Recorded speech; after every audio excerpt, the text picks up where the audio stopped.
We begin our broadcast in the Horn of Africa, where calm has mostly been restored in Ethiopia's Amhara region on Monday after new fighting erupted in the town of Gondar as militiamen battled with the military over the government's plan to disarm local forces. Residents say fighters from a militia called Fano fought against military units Sunday. The Ethiopian National Defense Forces, in a statement released on a verified Facebook account, confirmed the clashes, adding that the government security forces thwarted militia attacks. For more insight on the Fano militia and the clashes in Amhara, VOA's Ndiho spoke with Yoseph Hailey, a Washington-based Ethiopian activist.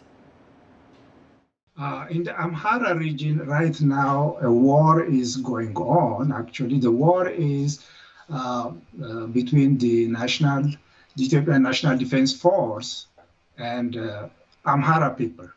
I can say that because Amhara people represented by Fano, the government is claiming to disarm Fano and silence the Amhara people. That's a war. Which was started actually about 6 months ago in April, but the government just formally announced the war, the command post, a month ago. There are some people who say that Fano is a rebel movement, an organization that wants to overthrow Abiy Ahmed's government.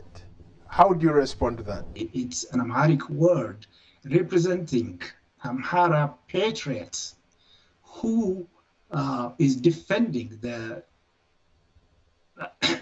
peace and the security and the freedom of the Amhara people. They took the initiative by themselves without any payment and without waiting for any weapons. They use whatever is at hand, and they march to the war front. What's happening in the Amhara region is Fano is trying to defend the Amhara people from the attacks and invasions successively launched on them by the Oromo extremists for the past 30 years. You specifically talked about the Oromia extremists. Now, what's that got to do with the current government? Since the Prime Minister Abiy came to power, these killings and persecutions became systemic.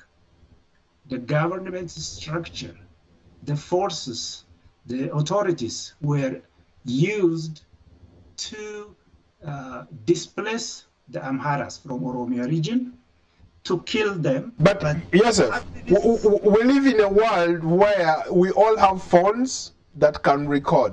A lot of us have access to the internet. Even in the Amhara, even during the war in Tigray, people had access to telephones, people would share things on social media. I have not seen people using their phones or people using other means to record, send sound, or anything to suggest that a genocide has been happening in the Amhara region.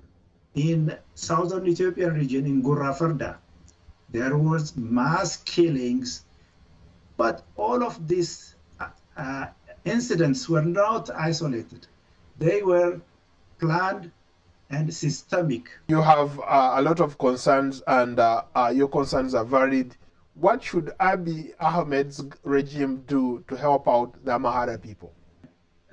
The way out here is, at this moment, is to go for a transitional government, which includes all opposition parties in the country, bring them together, and all stakeholders participate in the coming new system for Ethiopia. Violence gripped Amhara, Ethiopia's second most populous state, in early August, with Fano fighters seizing control of several major towns and protesters blocking roads. The military retook control after several days.